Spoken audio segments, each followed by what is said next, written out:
Beauty. Recording in progress. Would you mind, sorry, just because I left and came back, is it okay if you post the link again in the chat? Yeah, to Zoom? yeah. I can do that. I got it in my, Thank you. what do you call it? Paste book? I was about to say paste book. Clipboard. There we go. There we Oh, are. I like Pastebook. My I like paste Pastebook. book. Fuck. It makes about as much the sense COVID. as any of the skeuomorphic little floppy disk icon for save. Yeah, that hasn't Yeah, made sense I suppose for that's true. decades.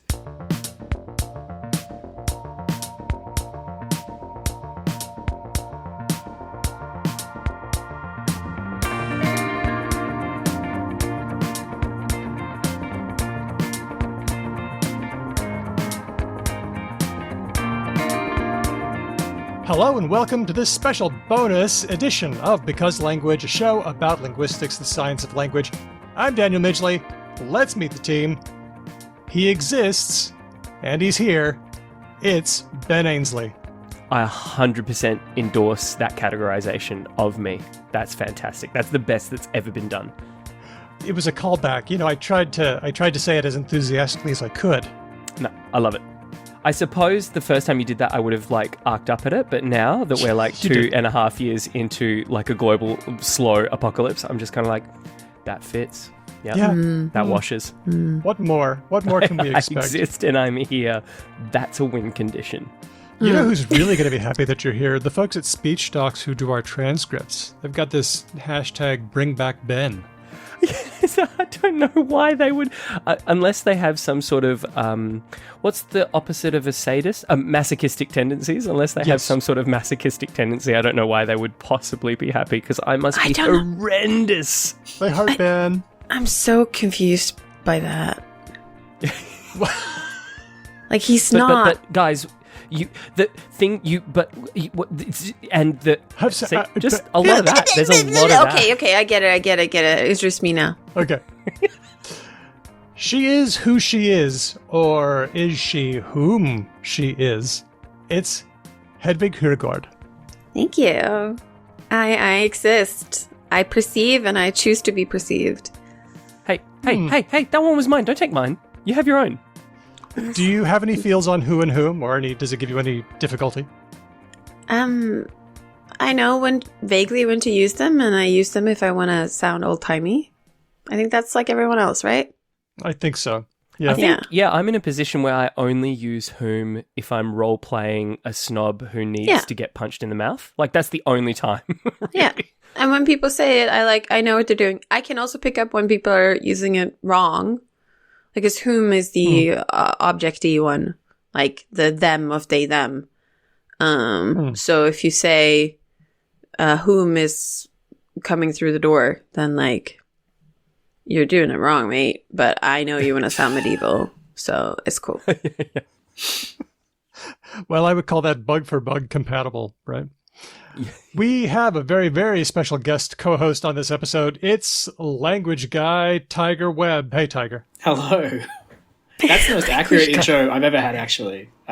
Language guy? Well, yeah, I think so. It just kept my actual job title is editorial policy advisor, which Well, that's bullshit. makes people go to sleep. It's got a certain soporific quality, and it doesn't really capture the bulk of what I do during work hours. Language guy is far more apt, I think. What do you do during work hours? Well, I think of that because you're on the language beat for a noted public broadcaster in Australia, the Australian Noted. Broadcasting Corporation, the ABC. One of them. One of two. One of them. Well, we won't tell you which one. We should have kept the suspense up, Would it be? Yeah. I don't want to, out you or anything. So what is it that you do around the ABC? I've seen your articles that you've written, doing bits on language history, on English history. You were the one who broke the story on Jacinta Ardern's name pronunciation. Yes. The bulk of the language-related work I do at the ABC is really just kind of two things. I look after the internal pronunciation database that they've had going since I assume since the 50s. And the other thing that I do language-related there is we have monthly language meetings, and we have a style guide. And so I do a lot of just tinkering around arcana and flotsam to do with language at a public broadcaster. Can I ask questions? Yeah, no, please. We all got questions. Oh, Ben has also Ben's raised first. his hand. So he's first. It's okay. Hedvig can go first. She's rude. It's fine. She's very direct. She's Swedish. I don't know if that's true. There's a nation that's currently at war with Russia. How does ABC pronounce it? Our guidance. Yeah. Wait. Ukraine. Right. Okay. mean? Yeah. No article. Not. Yeah. Yeah. No article, but not like. Not like they would. Not like whatever Ukraine is. There's like Ukraina or something. Ukraine. Yeah. It's the excellent. China. Yeah, it's established. We're Okay. we're Okay. bigots. I was just checking. I was just curious because I agree with you that like you want to broadcast news and you want people to like understand the sentence that's being said without going, huh? So you don't maybe want to do too many changes at once. But I just thought it was yeah, but it's case by case, and it's super. I mean, not arbitrary because there's usually a good line of reasoning that goes into official guidance for this stuff, but the decisions are made differently by different people, and you get to the point where it's like, okay, so we don't say Ukraine how Ukrainians would say it in Ukrainian, but we are making efforts to, not say Kiev, but also to tell people to say Kyiv, which is a little bit closer to how Ukrainian speakers might say it. Ukrainian's non-existent, so it's probably not all the way there. But yeah, it's totally... You tend to make a bit of an effort within the constraints of English phonology to get to antonyms, but it's hard to go all the way there, obviously. Yeah, fair enough. It's just something I listen to German and Swedish and a couple of other news, and I've paid attention. Some of them have switched and some of them haven't, and I'm like, there are other people, there are other Tiger Webbs on their in their businesses telling them stuff, and I'm just we should have meetings. I've met the BBC version of this job. And are they nice? You can say of me. I've met the BBC me. Wow. Yeah. I'm really like a Aldi brand, private label BBC version of the job, to be frank. No, there's it could be different now. I'm sure there's been huge cuts at the BBC, but when I last met with one of the people who works there, they're all proteges of John Wells. There's 9 of them, and they are just a unit of linguists who offer fantastically accurate IPA advice to broadcasters, which is then ignored for modified respelling. So they have the sort of resources, or did have the resources, you'd have to check now, I suppose, to be a lot more comprehensive than I can be. I have to collaborate with a lot more journalists, and the sort of necessarily it's usually a little bit less detailed than they get. Mm-hmm. But yeah, I mean, similar conversations in the States are really interesting. Maybe you'd find this fascinating, Daniel, because there is such a assumed level of knowledge of Spanish that kind of what's viewed to be out of reach for the average, English speaker in America is different from what would be assumed to be out of reach for the average English journalist in Australia. You can't, it's not an exact or perfect parallel, but you can't assume in Australia that people can do initial velar nasals for Indigenous words or place names. You can't assume that. Many can do it. You can do it in English by trying. But yeah, can you roll your R's to do Spanish place names or whatever? There's an equivalent conversation happening there, and it's a little bit further along. Cool. Okay, Ben, your question. Well, now I've got 4 more. This is the problem with really smart people who do really good answers to things. I can't remember. I've got 3 other ones now. So I'm just going to move on to one of them. Tiger, do you know, and this is actually kind of maybe for Daniel as well, because Daniel, you are both a person who is American and can speak Spanish. Why the fuck do Americans call it the Rio Grande? They all do. Do they? They don't call it the Rio Grande. I don't know why. I've heard them say Rio Grande. No. Every American I've ever heard talk about that river, they say the Rio Grande.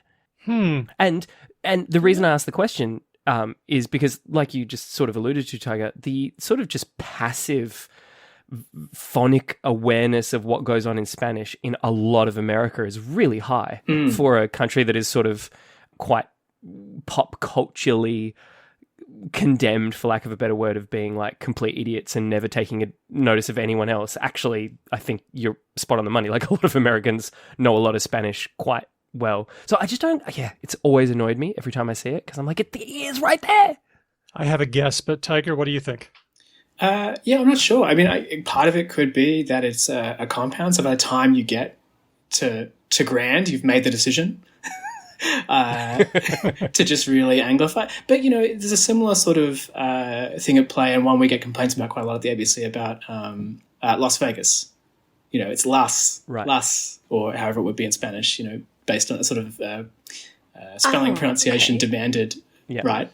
And no one in Las Vegas says Las Vegas in English. Las. I haven't had any conversations in Spanish there because I don't speak Spanish, but I have been there, and it's just not a pronunciation. It's a pronunciation people demand, but you never get. So I'm not sure. Individual words and place names may be stored in an English part of the brain.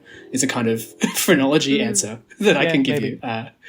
And I think there might be a little bit of interference because in French the word grande exists, and it would be I was grande. thinking that too.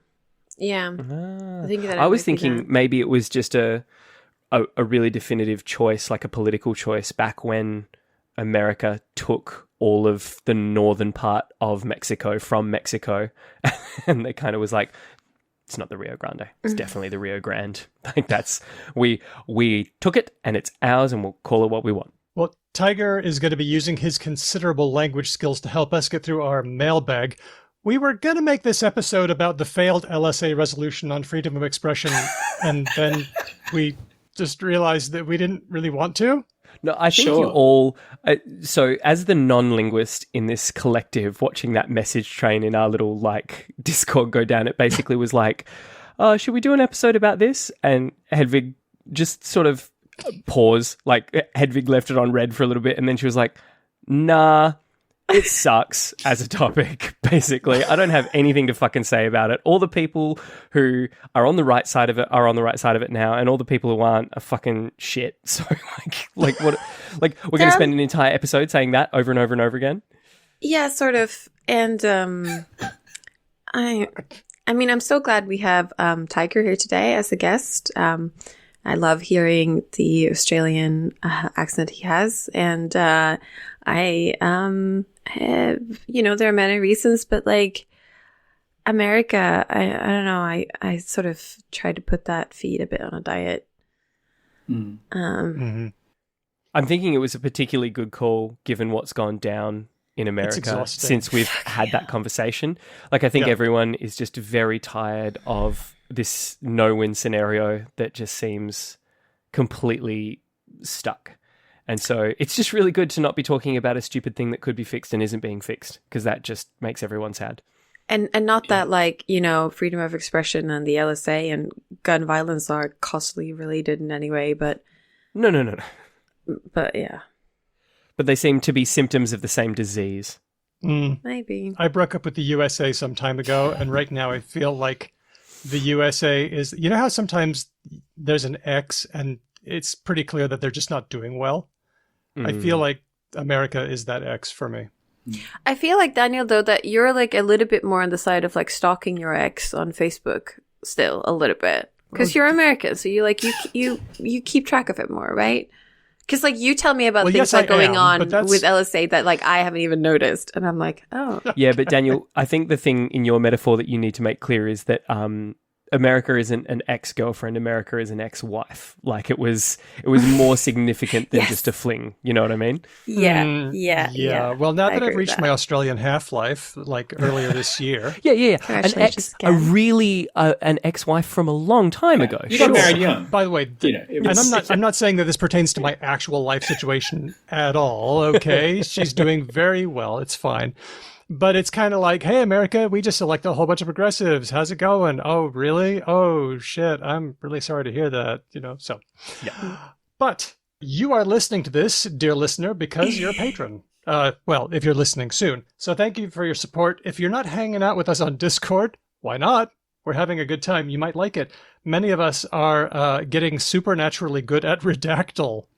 Do we know Redactyl? I haven't played Redactyl yet.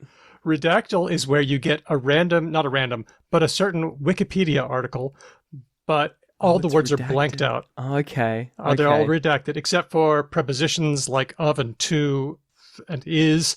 You get conjunctions like so, but, and then you've got to uncover the words by typing them in. And if you type in the title, then you win, and it uncovers all the words. And me and Dita and Aria Flame are getting really good at nailing it with one guess. Wow. Look, I was broken by Semantle. It has bested me on more than one occasion, but I will go toe-to-toe with any of you on Framed or Movie Doll. And I maintain that I am a fucking god tier player of both of those. You can have that. You can have that. I've tried it, and I am no good. But I swear to Zeus, if you stare at that redacted text long enough, words start appearing. Sorry, I've realised I'm laughing like Snagglepuss. I apologise, everyone. It's the COVID. Oh, poor Ben. I'm sorry, buddy. It's okay. Is there any interest? I have never played Redactyl. Is there any interest in seeing me play for the first time? Or is that very boring? Yes, let's do it afterwards. Okay. I want to see your process. Okay, let's do it afterwards. Do you think you got it? No. 6 letters up top.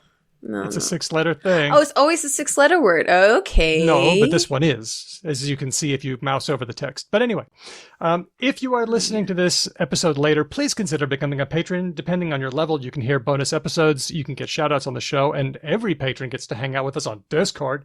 Come on. So, go see us. We're on patreon.com/becauselangpod. So, hey, we had a little election a little while ago. Congratulations. And I noticed... Yeah. So good.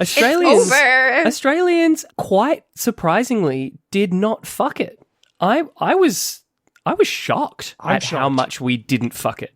And for everyone in the international audience, fucking it here would basically just mean re-electing ScoMo. We're also putting Tiger, I think, in an awful position here, being employed by the ABC. Let's just say that we can say that fucking it would be re-electing ScoMo, that any other alternative would basically be not fucking it. Tiger, we understand because of the awful capitalist system that we live in, you are monetarily obliged to be like, well, I mean, like everyone deserves a point of view, blah, blah, blah, blah, blah. You guys, are any of you actually following Tiger on Twitter? He's pretty freewheeling. I Tiger, know, what's going on but for like... Well, it's super funny, actually. There's a really, I think, hysterical kind of meme in the sort of Dawkins sense that you shouldn't be able to, like, if a journalist is good at their job, you shouldn't be able to tell how they vote, which I think is kind of funny. It may be true, but it's a couple of Australian journalists did admit during the election campaign that they don't vote. As an extension of this kind of, if you're truly wise, wisdom solving, what? No, in a country where you have to, like, well, exactly, to vote in Australia. It's like illegal not to vote. You get fined for it. It's like a hugely funny thing, I think, to admit on current affairs panel shows as an example of how objective you are, as a flex, essentially. Yes. Like that's what that is. Yeah. Like you wouldn't go and be like, well, I get parking tickets all the time. And I never pay them. So it's kind of funny what people think is smart in that arena. But no, the ABC does have standards around impartiality that sort of preclude me from saying anything here. Okay. We'll say it. Okay, that's fine. I saw you blink in the right Morse code collection of blinks. I knew what it meant. Is it like, so the Swedish radio public service broadcaster has a policy that you're not allowed to say anything about party politics, but you can express certain political opinions. So you can be like, I think climate change is real and we should do something about it. But you can't say, and therefore vote for the Greens. Is that similar? Yeah, it's an interesting wording, but there are sort of carve-outs within our impartiality standards around like freedom of expression, the rule of law, equality of opportunity, I think, is in there. There's a few other ones. Yeah, so you're not allowed to say you're against any of those things. Like if you work for the ABC, you can't be like, oh man, that fucking rule of law nonsense. Exactly. Yeah. Yeah. You can't say democracy's bad. Unfortunately. Right. And you can't say people shouldn't be free to, there should be a state religion and other religions should be purged. That's bad. You can't say that. Which is that overreach? It's not for me to say. Right. Okay. Well, let's talk about some of the words that we noticed, that at least I noticed and some of our Discordians noticed. Pharaohcat noticed this one, #bin night, taking out the trash. Apparently there's somebody named Josh Friedenberg who lost his seat, and Scott Morrison who went to his horrible megachurch and cried because it was so great being prime minister or some shit. They're in the bin. Peter Dutton, not so much. Did anyone notice this one? Just to be clear, bin night is the term that has come to be used for taking out the trash of the former party. Is that what I'm hearing there? Succinct, isn't it? I like that. Okay. Yeah. Is that thunder or is that just the outgoing government? Okay. For our noticed- international audience, that is a joke about the fact that when you take bins out in Australia, the rumbling sound they make as they get taken down the driveway sounds exactly like thunder. Yeah, That is interesting. they throw garbage bags out on the street in New Zealand. There's no bins. That offended me no end. Apologies, any New Zealand listeners. But that's interesting. That the only thing of interest I can think about the taking out the trash, the bin night thing, is that there is already a sort of Australian political term, taking out the trash, or dumping the trash, for like putting out negative news late on a Friday. So there is this kind of like, politics as from the rubbish metaphor that running throughout. That's not good, probably, if you're a politician. Okay. Here's the next one. We noticed that there were a lot of teal independents. They settled on the color teal as a marketing strategy, even though they were largely climate focused. They were accomplished women. They weren't, a monolith. They didn't all believe the same things. But this one came up, teal bath. Oh my God, it's a teal bath. It's like a bloodbath, but teal. Before we get onto the sort of the analysis, does anyone want to, like, I have a conspiracy theory about how they settled on teal. Does anyone else want to take a guess? It was unoccupied? Was it not? I don't know what came first. It's like when people was it the orange the fruit or orange the color? But wasn't there initially some discussion that they're labelled teals because they are liberals represented by the color blue who are a bit more green on climate. That's what I was thinking as well. But one or two of these independent candidates have also used the teal color prominently, and my political memory is not really good enough to remember the last election when the first sort of teal, quote-unquote teal candidates started coming up. Obviously, this election, a lot of the, again, air quotes, teal candidates didn't use teal colouring for their seats. You think about Monique Ryan in Kooyong, which is one of the electorates here. I think she was a purple gal if she picked a colour. So that confusingly not teal at all. Purple's also nice and unoccupied, right? Sort of. It is unfortunately the colour of the Australian Electoral Commission. So you're not allowed to like impersonate the Australian Electoral Commission. That's like a lavendery purple though. So I reckon you could probably get away with a deeper, dark, like a I could be misremembering the purple, purple, but I'm pretty sure I saw purple and grey for her. If I'm wrong, please contact me. I'll recant publicly. Speaking of orange the fruit and orange the color, by the way, do we know which one came first? Orange. It's an orange cat. It's Sandy. I've forgotten that cat's name. Is that Cement? No, it's Sandy. Hi, Sandy. Yeah, I'm the only one awake. Did Sandy change for her man? Did she just like start wearing leather clothes and just generally just chart a really problematic path? Sandy, like most ginger cats, is a boy. Fair enough. But he has never. He wouldn't change for any man. Okay.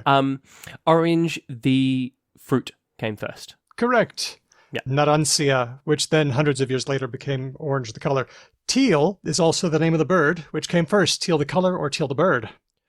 Oh, I didn't know that there was a bird called teal, which makes me guess that it was probably the bird. Yeah, because me I haven't too. heard of it, which means it's really old. The progression of colour terms, right? It sounds like teal's further along. Yes, that's correct. The object comes first and then the color. So, yeah, congratulations.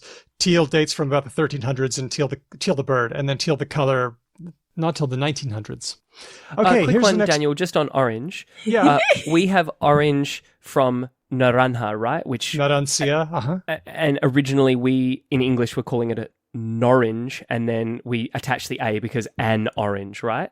I know what you're saying, but orange was always orange in English. But I know what you mean. You're thinking about re-bracketing, which we're probably going to see a little later. Okay, next one. I noticed parachuted. Christina Keneally was said to have been parachuted into the multicultural electorate of Fowler, dropped in because she was a Labour candidate and it looked like a safe seat and she needed a job, but the community didn't feel like this person was really connected to them and they elected independent Dai Li. Can I just say how much this particular story for me sort of heralded? No. was the standard bearer for how all the stuff that happened in our election was actually quite cool, right? Like, it could have been a bunch of sort of centre-right people who just aren't complete lunatics about climate change getting in, and might still be, and that might end up still being a fairly conservative voting bloc and all that kind of stuff. But what happened in that seat, in Fowler, with the sort of the Labour Party just sort of like putting in a typical apparatchik. And just to be clear, Keneally did some really great work in the past around refugees and a bunch of other things. Like, her history as a politician is not actually a suspect one. It was just how things went down in this particular instance that was really odious, and just basically fucked over this poor woman who had been building a ground of support and had really energized the base and all this kind of thing.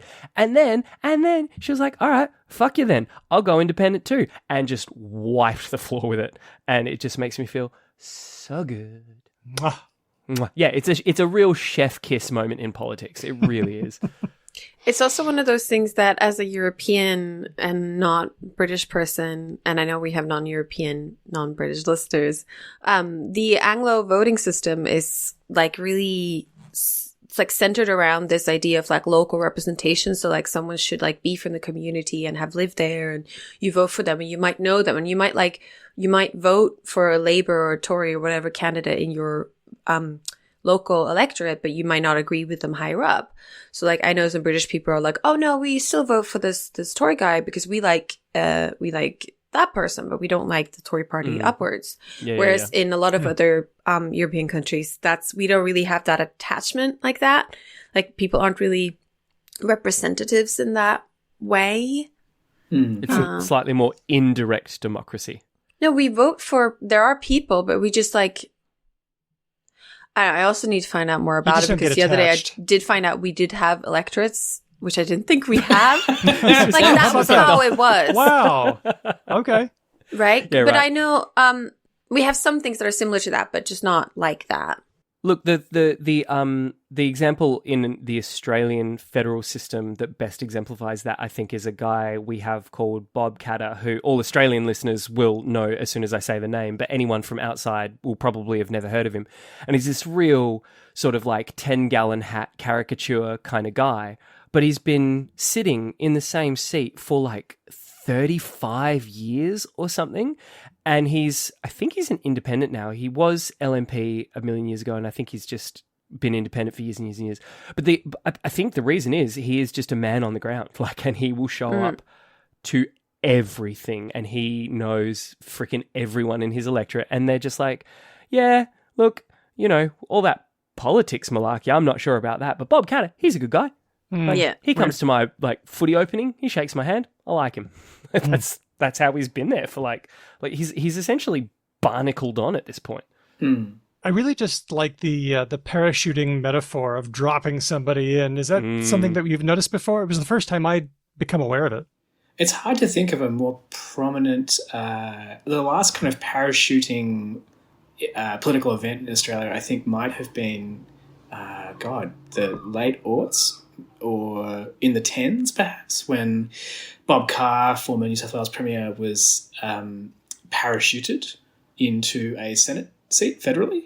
I don't think that was really viewed as a parachuting. It was kind of like, you've done the hard yards, being, you know, a titan of industry and the establishment here, so go become the national guy perhaps. But that was maybe the last big parachuting I can think of.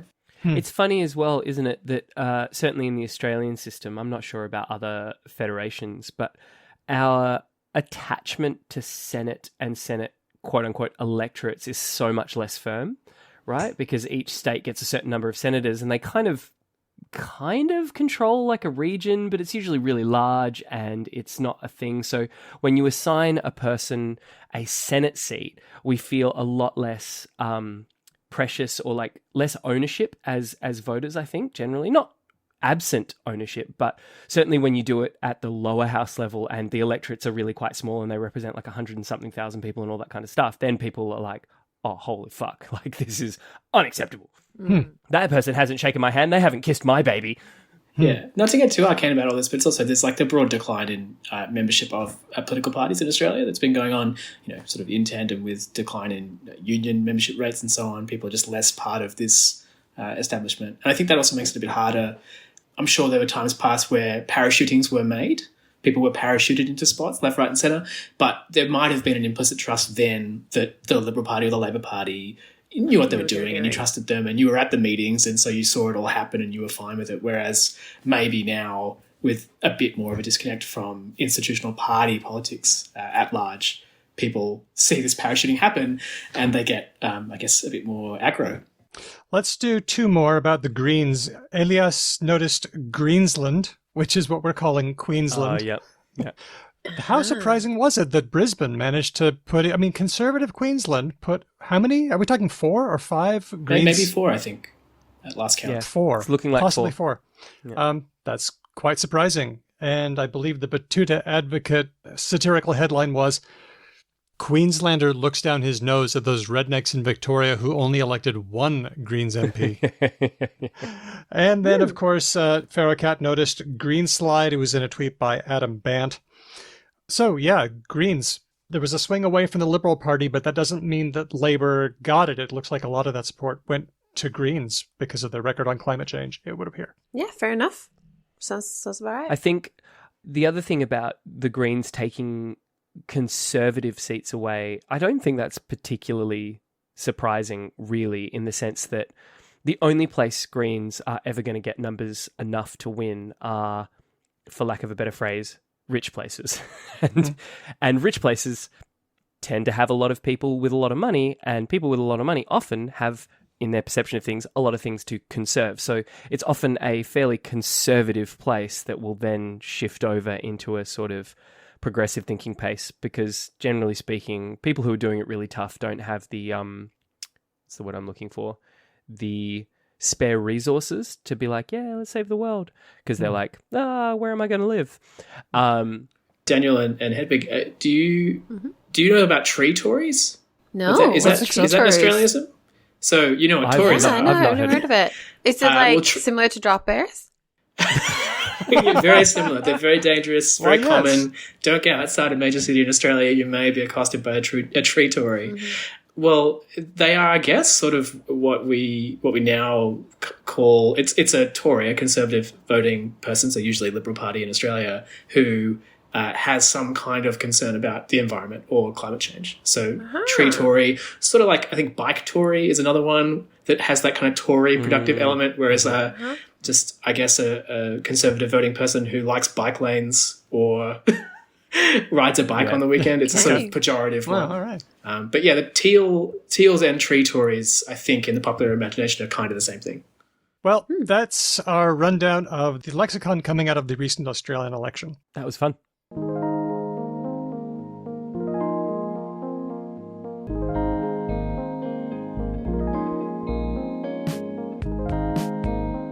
But now, Hedvig will be... Oh, were there any others that we noticed? I don't know, and I don't care, because we're coming up on Eurovision report. Okay, is there any more election words?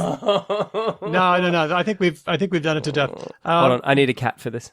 Hedvig will now give us the annual Eurovision report from a linguistic perspective. I paid no attention to Eurovision. Tiger, are you a fan?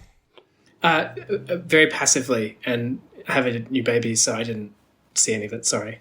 That is a good excuse. Tiger is excused. That's pretty good. I didn't watch it because Eurovision is bad and only bad people like it. Oh. I didn't watch Eurovision because I knew Hedvig was going to do this, so... What is with you people? It's a good time. You don't need to think hard about it. I know people, like when I say I like Eurovision, they're like, oh, did you watch the second semi-final? I'm like, no, I watched the grand final and that's it. Yeah, I don't listen to the songs beforehand. I'm a normal person and it's a good time. It's a good night. And I had a lot of friends over. We were able to have people over, and we had some friends who aren't European, who had just moved to Europe, and they thought it was really interesting because they got to hear all of this gossip. Like, oh, everyone knows that like Moldova always does this. And they were like, oh, you guys like have perceptions about each other and like things going on. I'm like, yeah. Welcome to Europe. Yeah. I think you'll find we fought 2, not 1, but 2 wars that encompass the whole world. So, you know, we have thoughts. We have opinions. We have opinions about each other. And just general non-linguistic news. So this last year, it wasn't, this is, well, okay. During the pandemic, this is the first time it's been a really big festive event where a lot of people could attend in person. There was voting and everything done the regular way it was before the pandemic. So that's one thing to note. The before times. Russia didn't attend. Russia, I realize now that I didn't look it up, but I don't think they were allowed to attend, even if they wanted to, because they, I think the saying was something like, their actions don't, you know, align well with the idea of peace and there's like a peaceful there's like contest. a byline somewhere in the Eurovision charter that's like, if one member state invades the sovereign territory of another member state, then you're not allowed to do a song and dance. Yes. So that the other interesting thing that is not linguistic related is that generally in the contest in the last few decades, the UK has tended to do quite poorly, and it's perceived as an instance of everyone's like, UK gets a lot of attention anyway in the pop world, and people have resentment towards UK in general for being like a native English speaking country that sort of dominates the others in a way, and Brexit and blah blah blah. And the UK this time got a lot of votes, so much that What Is Happening was trending on UK Twitter, because people were just like, what? I don't understand what is going on. So last time the UK got 0 points, which is impressive because there are a lot of people voting, and they managed to get 0 points. It's an achievement to do that badly. Yeah. They got 0 points from the jury and from the public vote last time. So this time they did really well. They did a smart move. They got this guy who's really, really popular on TikTok. And who is internationally known and has millions of followers. So all the probably young people in the rest of Europe were like, oh, I know him. I'm going to vote. He also did a good song. The UK usually does a good song.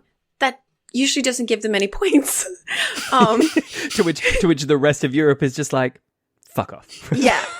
But that didn't happen this time. So that was nice, and he was very sweet. There was also, I have one linguistic related thing, which is that I love it. On our linguistic show, right at the end, Hedvig's like, "Oh, by the way, I have other linguistics, but just about this thing about UK. So often France and also Belgium will read out their points in French. So everyone else would be like, we give 12 points to Moldova, and then the host say 12 points de la Moldovie or something. But for the France and Belgium, it's the other way around. So they say 12 points à Moldovie, and then the host say it in English, which meant that they zoomed in on the United Kingdom delegation when France said 12 points à la Royaume-Uni, which is the United Kingdom. And you could see on the British people's faces that they were like, so who did they give the 12 to? Like, and then there's a couple of seconds until they read it out in English, and they're like, fuck, we got 12 points from France. What the hell? From France. Yeah. All of the people. From the French. So that was pretty fun, because usually a lot of British people do know some basic French, but they didn't know the name of their own country in French, which I guess fair enough. So onwards to the linguistic news. So there were only 6 songs in the grand final that were entirely in not English. So Iceland sang in Icelandic. Out of how many? Like 6 out of 18. I forget how many 18? it was in total. Ish. Okay. Something like that. Our reporter on the ground, Hedvig. How many were there in Shut total? up. I don't fucking know. Shut up. There was 6 people entirely in English. That's what I looked up. I'm That's normal. what my I'm not notes taking say. notes. And I'm not taking fucking notes. I wrote Ben, down what I need you to understand. I was drunk as shit, all right? The fact that I remembered that there was 6 non in English is a big deal. Get off my back. Right, okay. So there were some usual suspects. So Iceland sang in Icelandic, France sang in French, which... France did not sing in French, but they sung in not English. Did they Ukraine, sing in Arabic? No. Ooh, we can do a fun game. What language did France sing in? Dark horse. German. No, it's a language of France. Breton. Yes! something like that. There you go, Daniel. Good job. Thank you. And it is... So Breton is a minority language from the Brittany region, is that right? Yes, it's the Celtic language. This is the second time that France has sung in Breton. So that's interesting as well. Fun. It's not I first wrote down in my report, it is the first time that France has participated in a Celtic. And I was like, I better check that. And then I Googled and it was like, no, they've done it before. All of Brittany just shuddered at once as you wrote that down, being like, no.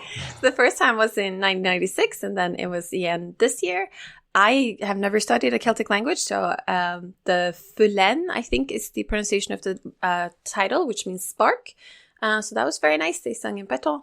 And then Italy sang in Italian, Lithuania sang in Lithuanian, the Netherlands sang in Dutch, and Ukraine sang in Ukrainian. And also Ukraine, spoiler 1. Yeah, even I knew that. I knew that one.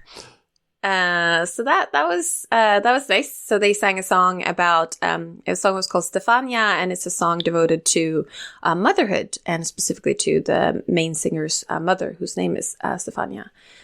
So that was very nice and touching. There were some other notable language things. So some people just had some words in another language. So Romania had a chorus partially in Spanish, so it was mostly English, and then it was Hola me bebé, llame. And my friend who was at my Eurovision party who's Romanian, she was like, this is so embarrassing. Bebé is not a word. Like, it's just like bebe, like baby, but then bebé. And she thought it was very embarrassing. To be fair, that's pretty normal in pop music. Like, ooh, baby, baby, baby. Like, that's a thing. Yeah. That's totally a thing.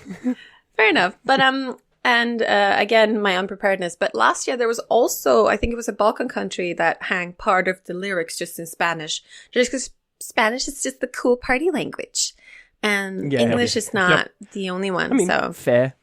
Yeah. Other notable thing for me was that I had so Moldova is a small country next to Romania, which a lot of people are learning a lot about right now. Yeah. People are becoming really brushed up on just sort of like southeastern, like Near Eastern geography. So here is your regular reminder that in Moldova, they speak Romanian, not Moldovan. But not in Transnistria, where they majority speak Russian. Yes, Correct. a lot of people speak Russian in Transnistria. But in general, most people in Moldova speak Romanian. And my Romanian friend said that generally there's not a lot of difference and people consider it one language and share each other's news and things.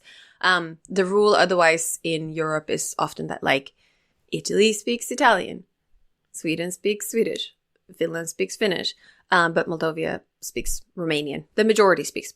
As with most European language, people aren't all monolingual and aren't all just speaking one language in the same language. Is there like Moldovan? Is there a language like that? Is there any kind of... From what I can gather, it looks like they're just two different names for the same language. Okay. And Romanian, also your regular reminder, is not a Slavic language, it's a Romance language. So it's related to Italian. Roman. Yeah, it's in the name. If you just think about it right a little there on bit, the tin. It's right there on the tin. So it's related to like Roma and Italian and French and whatever. Of course, it's like essentially entirely surrounded by Slavic languages. So like, they've picked stuff up like as you would. But it is at its roots a Romance language. That's it for my Eurovision report. Look, I gotta say, first of all, well done. Clap, clap, clap, clap, clap.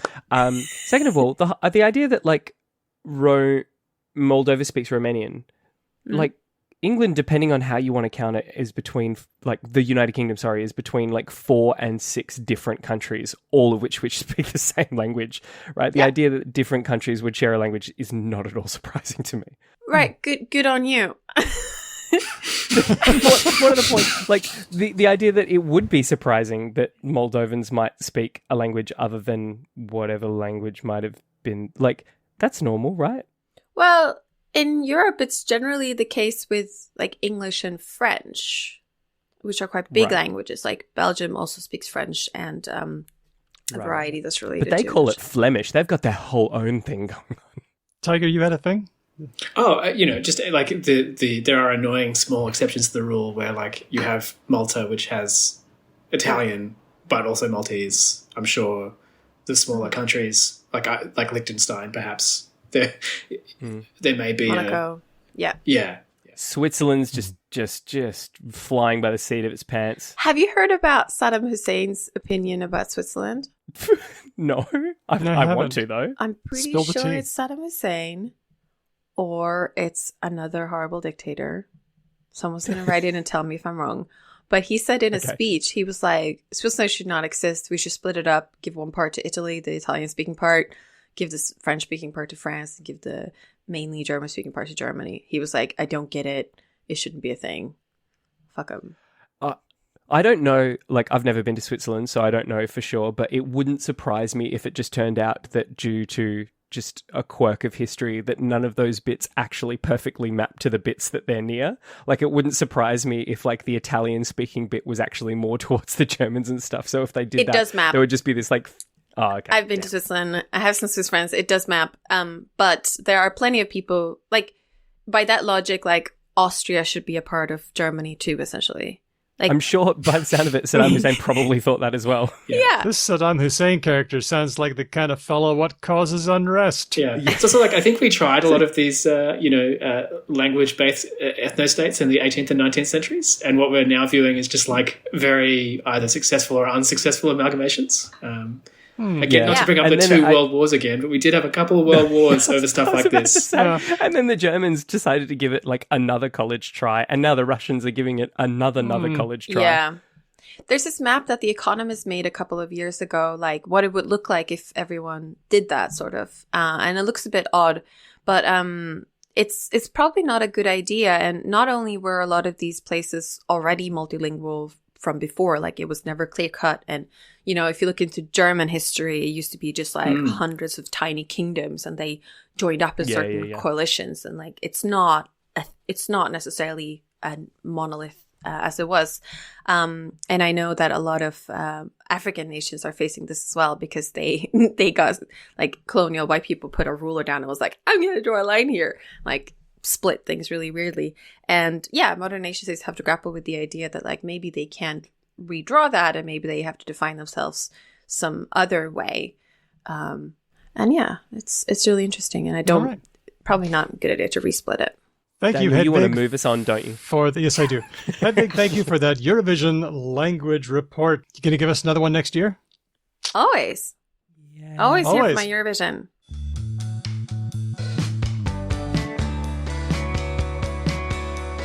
Let's get to our lovely mailbag questions, real questions from real people. My goodness, we haven't even... It's a mailbag episode and we haven't even got to any questions. I know, so let's try to keep it rather terse. Thank you. sorry. This one is from Susan on Facebook who says, asking for a friend, no, really asking for a friend. She's doing a uni assignment this weekend with a COVID-affected brain. That's probably a few weekends ago, sorry.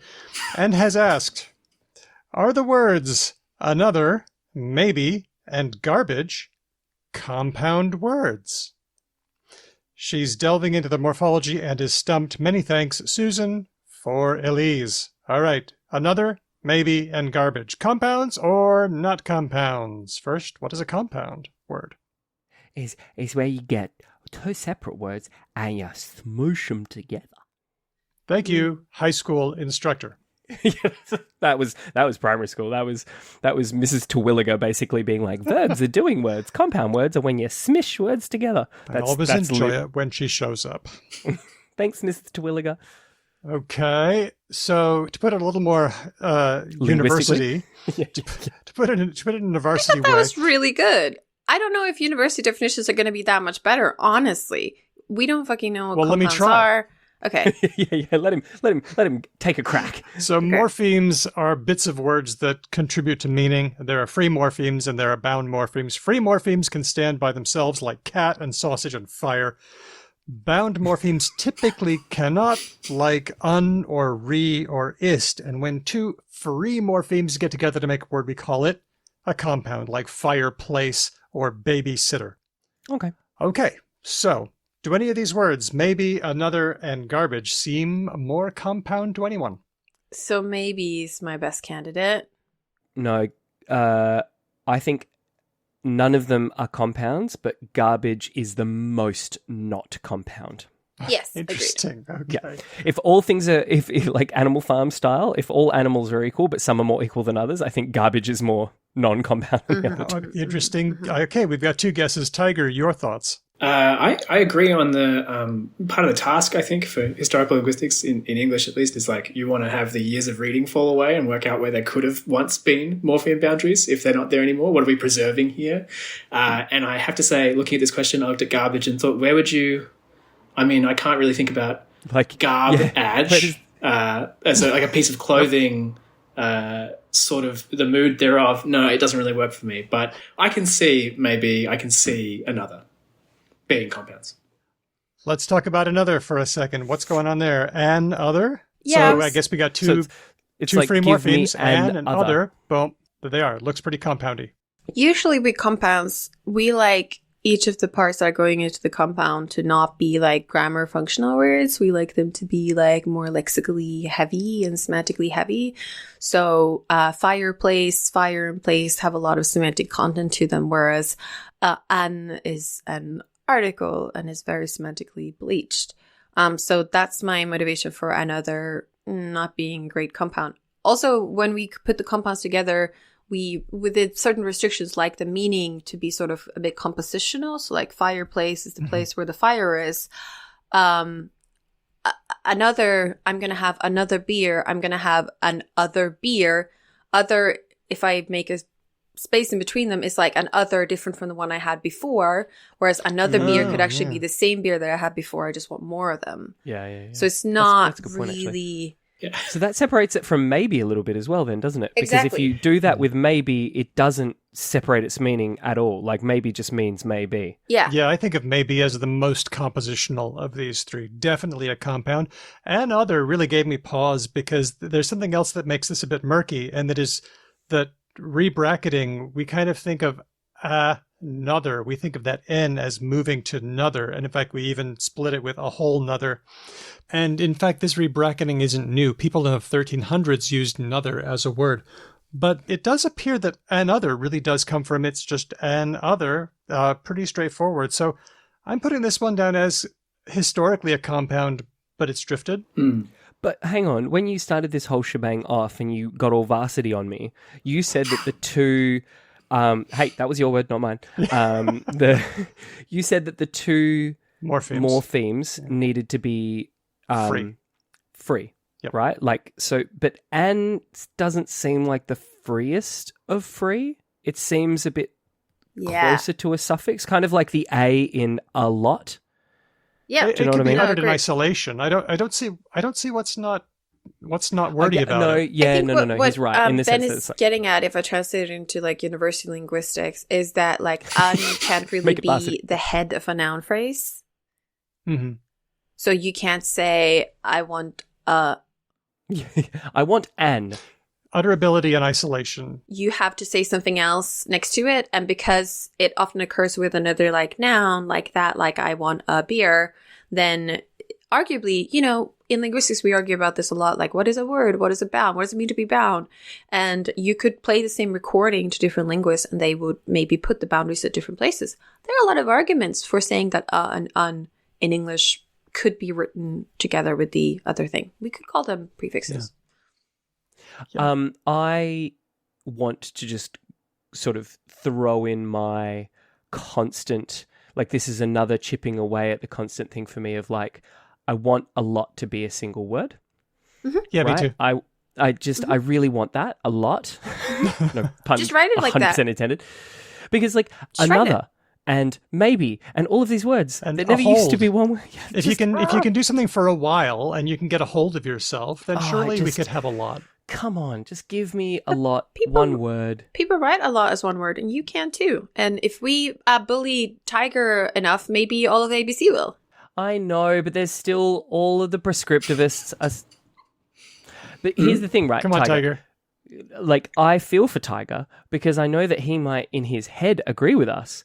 But I also know that he has to deal with a whole bunch of human beings where if he was like, okay, everyone, we're going to write a lot as one word, they would, like, storm the castle with pitchforks and torches. Yeah, Is that true? that's yeah, they're threatened to, sure. But yeah, you can be the change you wish to see in the world, I suppose.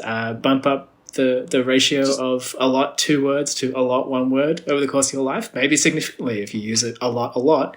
But yeah, the tricky thing for me, the bind I get in at work is we tend to go off reference works, which are out of date the second they're printed, if not before they're printed. But yeah, I think a lot would be a hard needle to move inside the halls of Ultimo. It's stigmatized. That's one problem. This is what I mean. That's why I sort of fixate on a lot quite a bit, because there really seems to be in the minds of some prescriptivists this idea that like this far and no further, like a lot is my line in the sand. That's so weird. Hey, Tiger, when you said that, it made me curious. What is the worst thing that someone has threatened to do, given something advice policy you have enacted? Ooh. The worst thing someone's threatened to do is pretty unquestionably, and this is a relatively extreme example, but to sodomize me with an apostrophe, and also to kill me. So holy fuck. Yeah. I'm so sorry. No, it's fine. I mean, well, it's the death threats, and there's only a few of them, but they're very, very rare in comparison to anyone who goes on TV for journalism, for example's sake, and only happened after certain very extreme media figures picked up things that I had written, and this is just to be clear, this is the article.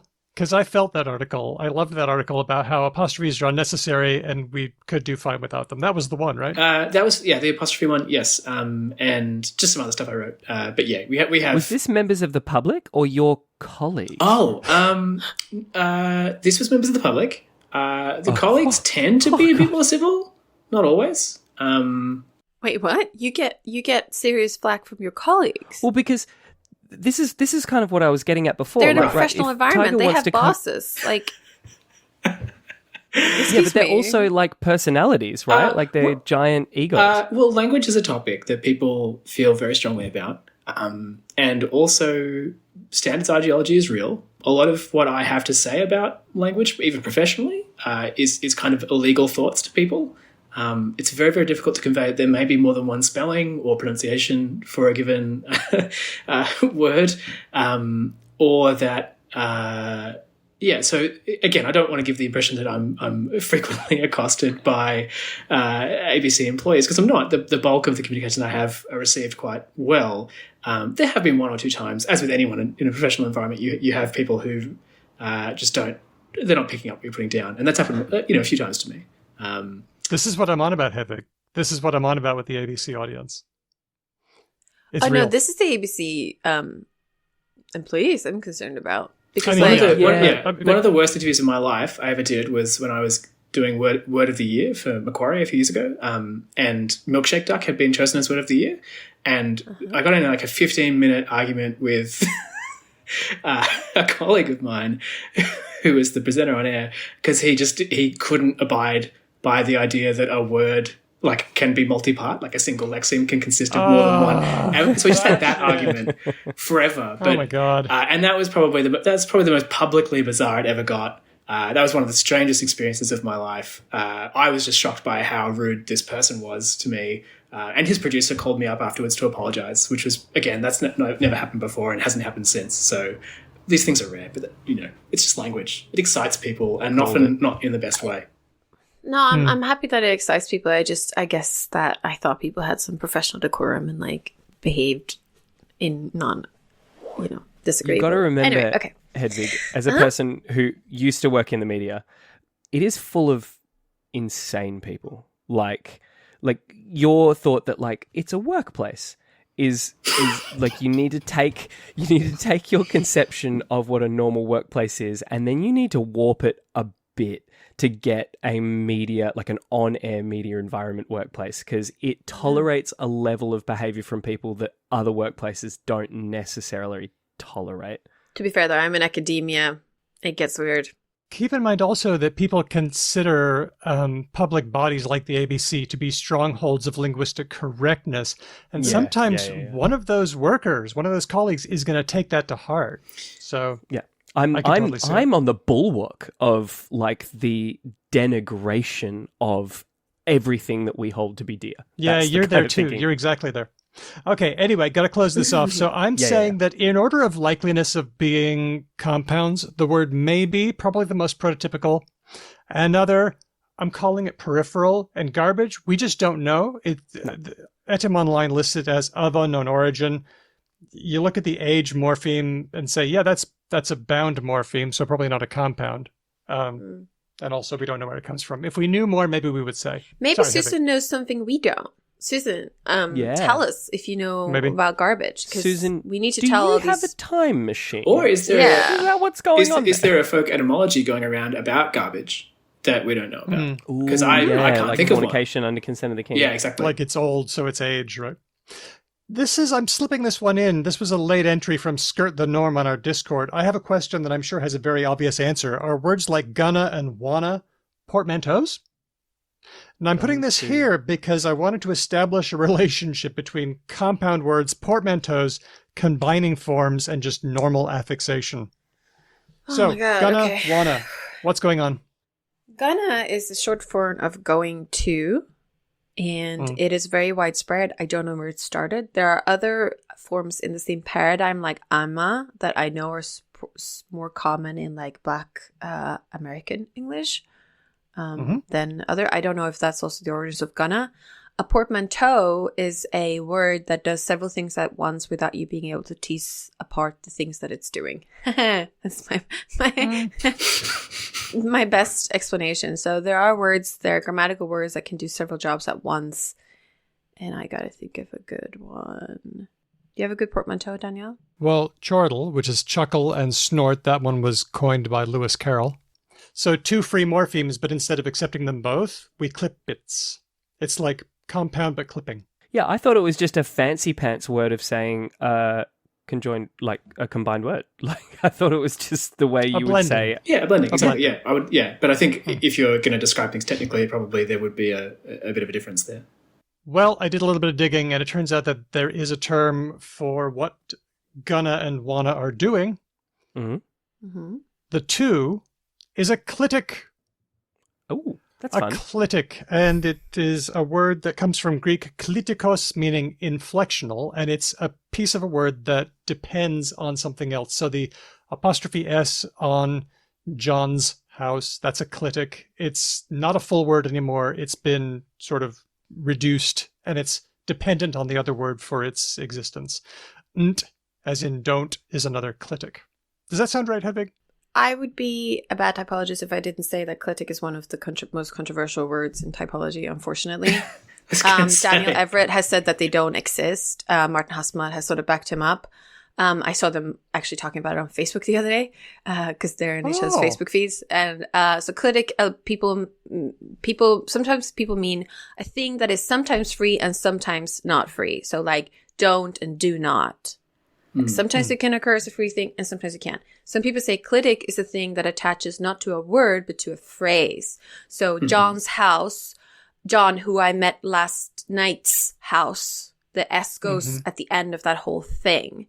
So some people use those 2 different definitions. Some people say that it's both of those, and some people have yet other definitions. And when you read grammars, they will say this thing is a clitic, and you look at it and you go, man, okay, I don't know what you mean by that, but I'm going to assume it sometimes at least is bound to something. Yeah. That is like... Just to be clear, in the original, Daniel, the way you framed it, is a clitic just any time you have like the apostrophe T or whatever? Like you have a contraction with an apostrophe? I think it works that way a lot. But like, for example, I'm and I'll. But how would you define a clitic, Hedvig, if you wanted to give the textbook probably wrong definition? I would say it's one of those 2. So it's either something that is sometimes free and sometimes bound, so I will and I'll, or it's something that is always bound but goes on things that are larger than words. Because I'll and John, who I met last night's, they're not of the same. The S can never be free, whereas will can be free. Like John'll, meaning John will kind of thing. Yeah. Oh, would you say John, who I met last night, will go with me to the movies? I suppose Possibly. you could. Especially if you'd been drinking. We're getting some percentage science in acceptability here. So. Yeah. Yeah. Okay, so if I'm doing my University 101 English, I'd say it's a clitic, but if I'm being a little more careful, I might have to revise that.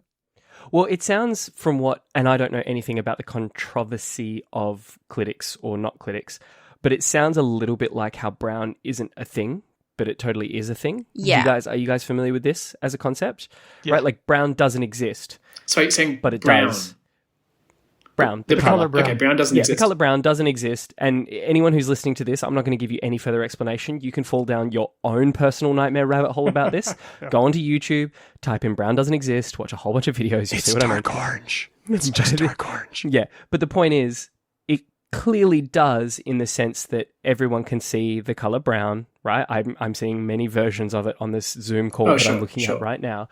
But in a certain sort of realm of sort of color physics, brown doesn't exist if you look at certain like physics questions hard enough. And it feels to me like this clitic question might be one of those. Maybe. Like we can look at all of these words that do this thing that we kind of all inherently kind of feel and understand, but I can totally buy that if you look deep enough, like I have with the brown rabbit hole, you'd be like, oh wow, brown really doesn't exist. Who knew? I guess the difference here is that there are 7,000 languages in the world and we have all these grammar descriptions and they differ more than we think. And clitic is a word that linguists invented, whereas brown is a word that like a lot of people know. And people have roughly the same optical nerves and roughly the same amount of like whatever those tap things are called in your head. Whereas languages actually differ more than that. And the advice I always get, because I have friends who write grammars, is like, you can use whatever terminology you want. Like use the word clitic, use the word word and tone and intonation. Just give me some meat to go on so I can guess what you meant. Like just add another sentence after saying clitic. Look, here's an example word attaches and here's an example word doesn't attach. I'm like, oh, okay, this person's using this definition of clitic. Good. Show you're working. Yep. Sorry. Show your work. That augmented my understanding. Thank you, Hedvig. And thank you to Skirt the Norm for that question. Nikolai asks on our Discord server, might have been asked before on the pod, but when can you call yourself a linguist? Asking for my Twitter bio. How do we feel about this? Ben? I am definitely not a linguist. I do not claim to be a linguist. I don't say that I'm a linguist to people. Sometimes when people find out I partake, I'm not going to say that I have, but when I contribute to a linguistics podcast regularly, they're like, oh, wow, are you a linguist? And I have to immediately stop and be like, it's very important that you understand what I'm about to say to you. No. But Ben, you know a lot about linguistics. You're curious about language, and you're on a linguistics podcast. How can you not be a linguist? I think the way I can not be a linguist is because I can say things about linguistics like I just did with clitics a second ago and be horrendously wrong and misguided and corrected. Like, to be a linguist, I think you but me too. I think to be a linguist, you need to practice a rigor in your thinking about linguistics that I absolutely don't. I follow like flights of fancy. I follow my own personal intuition. Sometimes that's like super reliable and accurate because I have parasitically osmosized a lot of linguistic knowledge from people that I have been like forced to spend time with me every week for like 5 years. So I don't consider myself a linguist because I don't practice the kind of internal discipline I think any ist deserves, right? Like I wouldn't want to go to the doctor to get my colon checked by a proctologist and just have them just kind of be a every weekend enthusiast with that knowledge. I want them to apply like a really sincere rigor to their learning and to their thinking. And I just admit that I don't. I absolutely don't. Well, on that, I feel like I'm very permissive about people calling themselves linguists, and I wouldn't be nearly that permissive about somebody who calls themselves a proctologist. Like with a proctologist, you've got to have a degree, and you've got to have like equipment and certification, standards and knowledge. Like being a physicist, there's a uniform and like. What? No, there's not. Oh, there is. Not. Absolutely, yeah. No. We've all seen the tweed jacket. I'm sorry. Looking uncool is not a uniform. It's just a vague direction. Fine. But I feel like there's a hard science thing, like the bar for hard sciences is a little bit higher than the bar for soft sciences. Hedvig, what do you think? No, I disagree. Everyone's surprised. I Is just a think that polyglot a linguist? a lot of humanities scholars assume things about STEM that aren't really true. So, for example, biologists argue about a lot of things that are very similar to what linguists argue about, like how to make trees and what species are and what subspecies are. It's like the same thing as our history, circle linguistics, and what's the language and what's the dialect. They have a lot of fuzzy categories in their field and also fuzzy categories about themselves. So I don't necessarily think that's true. I think maybe a basic meaningful definition of linguist is something like, first of all, you've got to get over that prescriptivist threshold. I don't think you should be allowed to call yourself a linguist if you still have like moral binding opinions about people's language use. You can have aesthetic ones. You're allowed those. You can say, We all? I like this sound, blah, blah, blah. My personal preference But would be. you got to recognize that that's the same as like, I like this pop music, or like, I like the color green on my clothes. And you're not going to kill anyone for that. You're not going to send threatening messages to Tiger. It sounds like what you're saying is that it's not about how much you know, it's about what direction you're oriented. No, my next criteria was going to be, I think you should take a university unit in linguistics. Okay. And then if that's baked into a language-specific class, like you took French and you took French linguistics, I don't know, we can argue about that. People who only take a lot of languages but who don't take a proper linguistics class, I'm like a little bit unsure. I can say that like knowing a lot of languages is definitely an advantage being a linguist, but not everyone who knows a lot of languages actually is good at thinking rigorously about linguistic research. And that might sound weird, but it's true. Okay.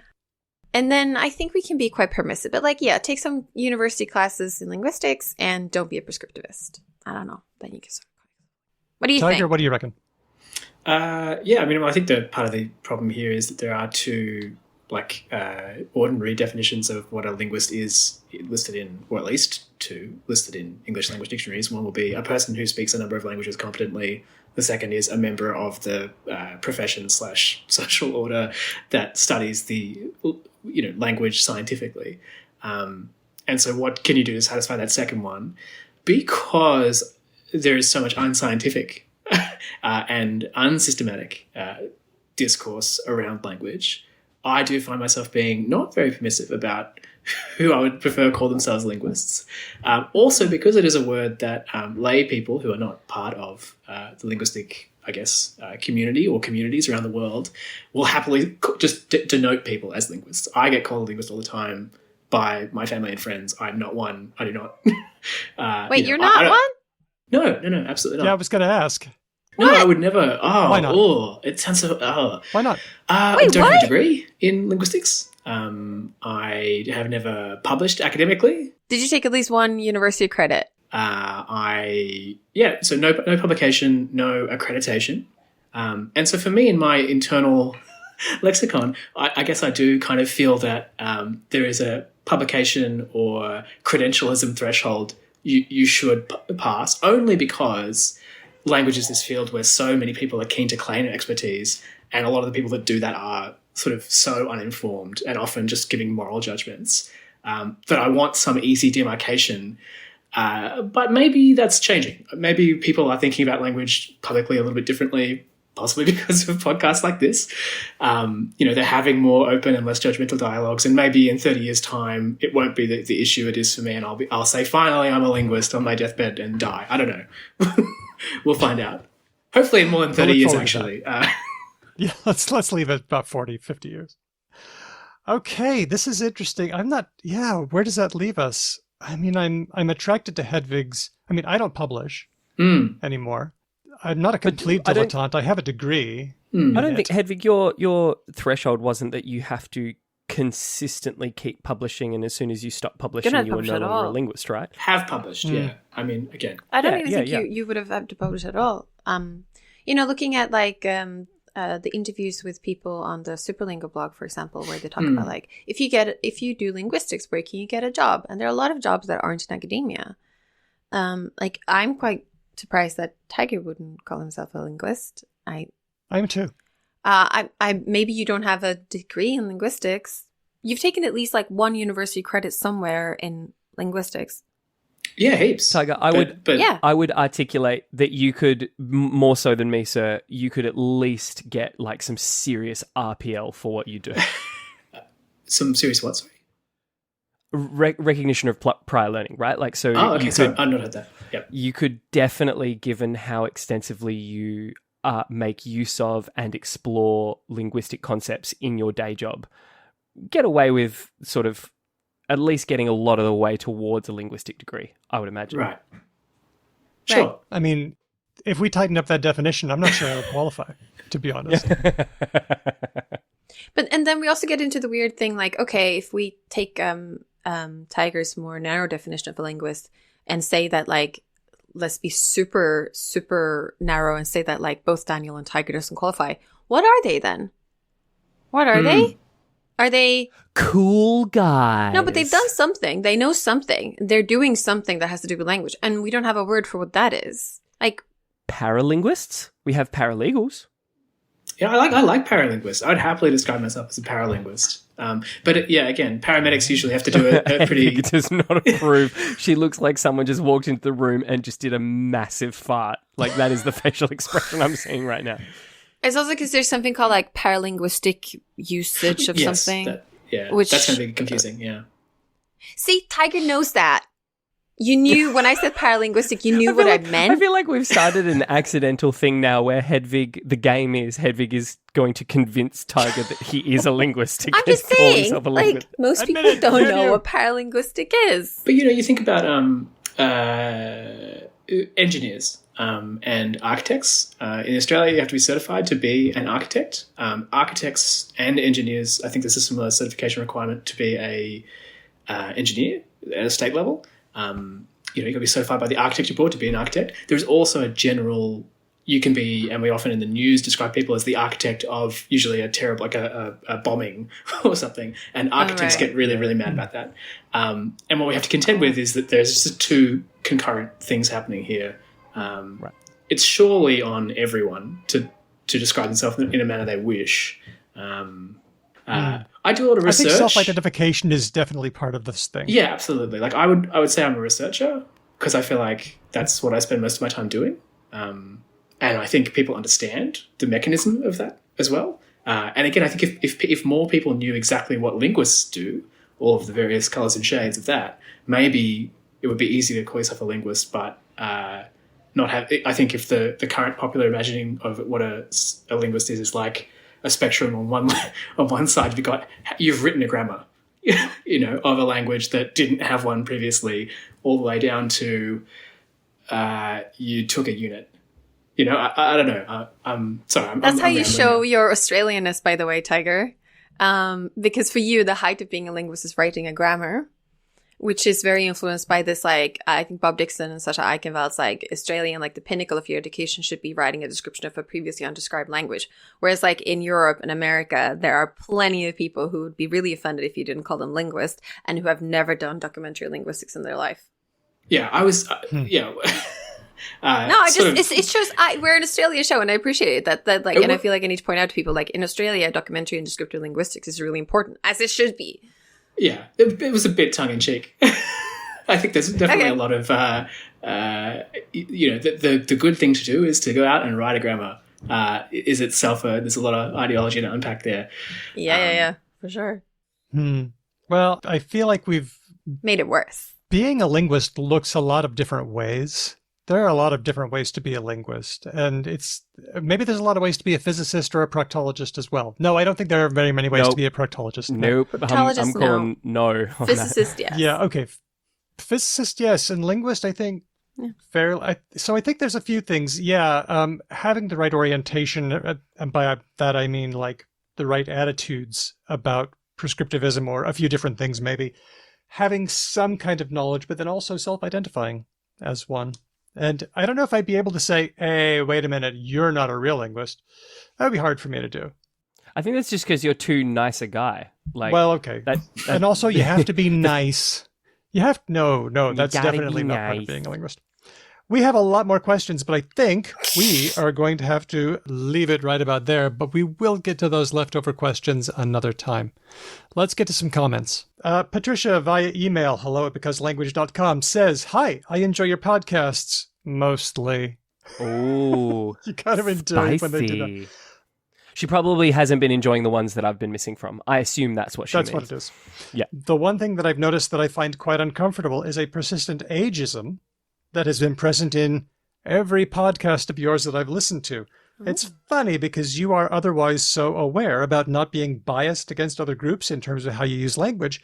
However, older people are frequently used as a general scapegoat, epitome of negative being on your pod. I'd be happy to point out instances that seem like examples of ageism, in my opinion, if you were interested in exploring this at all. Best wishes. Patricia, any guesses as to what this is about? Daniel, Yeah, you're old. I am How old. do you feel?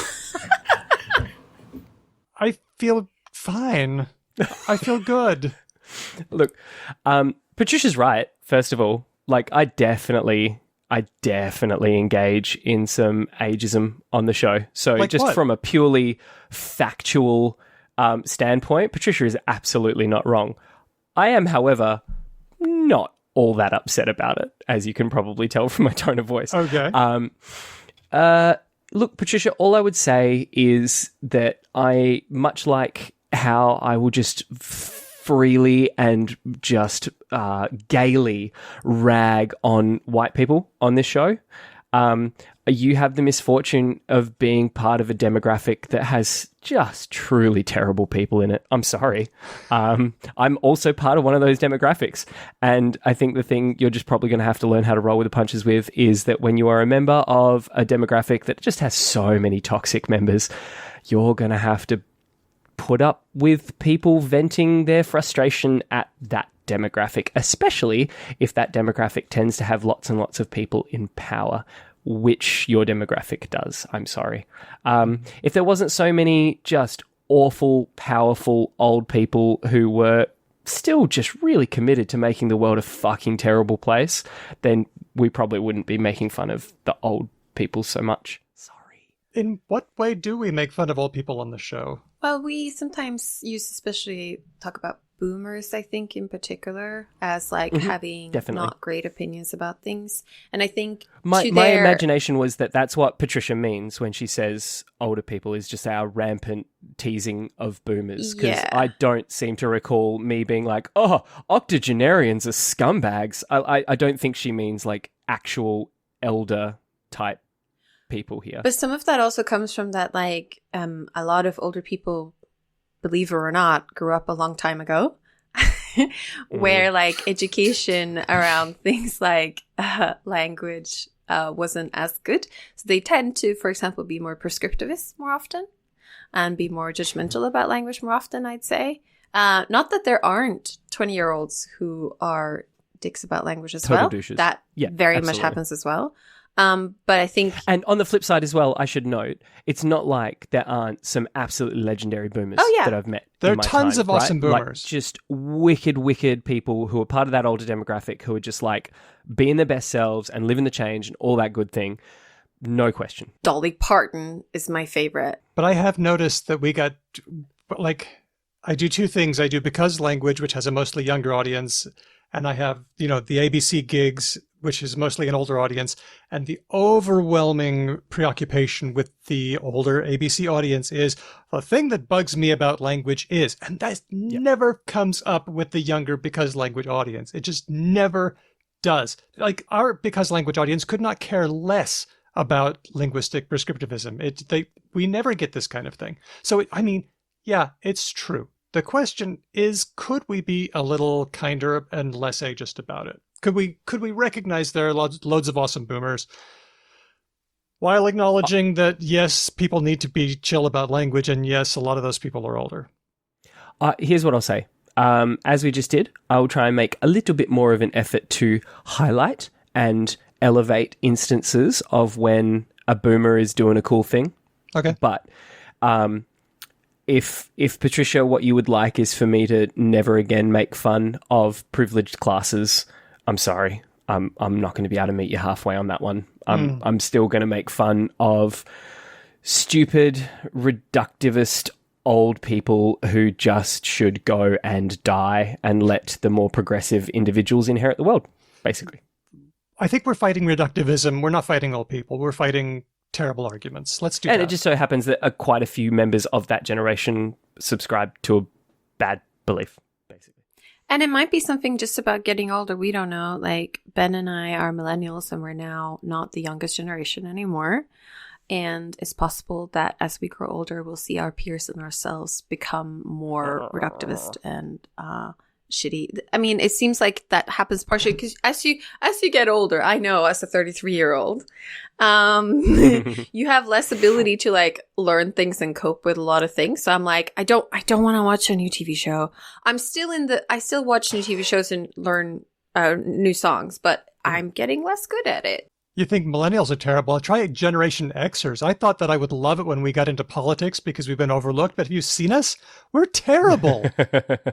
Well, I was going to say, actually, in terms of some of the data that I've seen about sort of psychographic breakdowns of demographic groups, Gen Xers are actually a little bit less conservative on the whole than millennials tend to be. Mm-hmm. Millennials are actually socially a pretty conservative bunch. Now, that term gets a little bit fuzzy because a lot of people hear that and they think, oh, millennials must hate gay marriage or whatever. And obviously we don't as a generation. We're like totally fine with it generally.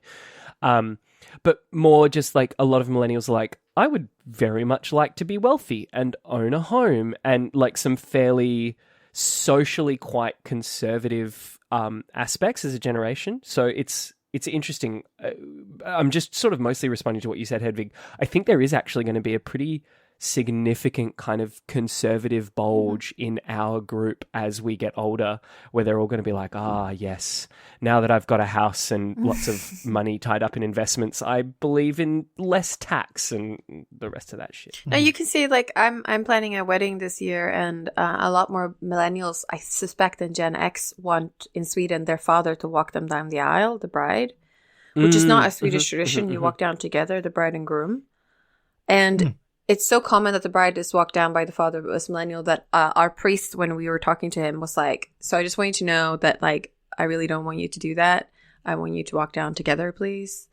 And we were like, oh yeah, that's what we were going to do. And he's like, okay, good. That's a very progressive priest. Good for him. It's just, that is actually the older state in Swedish wedding tradition. That is the conservative take. Right. These millennials are watching like American movies and getting brainwashed. Right. Well, because the other one I've noticed with the generational shift is that a lot of Gen Xers kept maiden names and very few millennials do. Yeah. Like, it's interesting. Not a thing. Okay. Thank you, Patricia, for that question. I'm sorry if that's not the response that you wanted, but we got to play it like it is. Tiger Webb, thank you so much for helping us with these questions. How can people find out what you're doing? Find me. I'm on Twitter, I suppose. It's the main way to contact me. My full name, I don't think I've said this publicly before. It's not a secret. You can find it out. But my full name is Tiger Francis Seaton Webb. And that's why all my public internet stuff is TFS Webb. I was wondering about that. Yeah. So Tiger is not a nickname. That's my real name. Yeah. And so I've got a normal first name as a middle name, and then a totally random Welsh word as another middle name. Tiger Francis Seaton Webb. And an animal as a first name. Yeah. Which and an animal's home as a surname. Yeah. Francis is nice. Oh, yeah. Fun. Francis is one of those. One of them was Francis, right? Yes. Francis is one of those fun names that can be for a boy or a girl that people don't think about. My husband has Francis as one of his middle names, and he's named after one of his female ancestors. Cool. But they've spelled it the male way, but he's named after her. There you go. Once again, Tiger, thank you so much for hanging with us today. No, anytime. It's great. And come back someday? Yeah, love to. Awesome. Yeah. 3 times, and you're an official co-host. That's the rule. There's a t-shirt.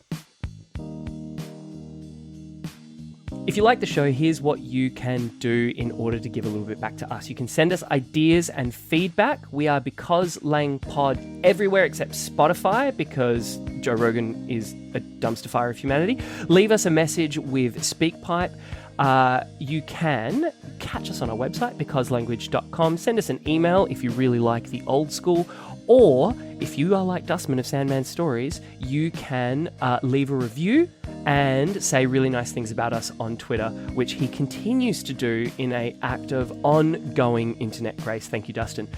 You can also become a patron. All the people who listen to this show right now already are patrons, but if you're hearing this show and you're not a patron, it means we've released it a little bit afterwards. So if you want to hear this stuff when it's like fresh off the presses, then you can become a patron and then you get it like straight away. Vintage, artisanal Because Language, as opposed to that common mass-produced Because Language that the rest of Gen Pop get. Our patrons make it possible for us to make transcripts so that you can not only read our shows, but you can also search our shows. How many shows did Daniel mention being an ex-Mormon on? Now you know. Now you can find out.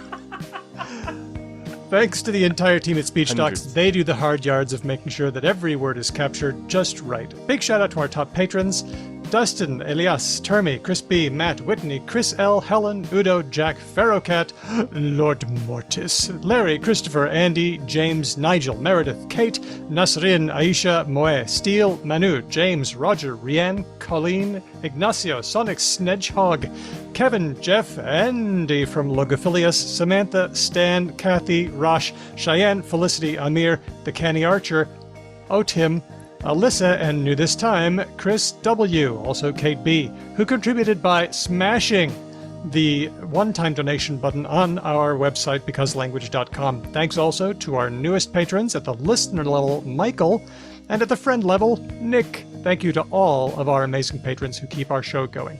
And our theme music has been written and performed by Drew Krapianov, who's a member of Ryan Bino and of Didion's Bible. Thanks for listening. We'll catch you next time. Because Language.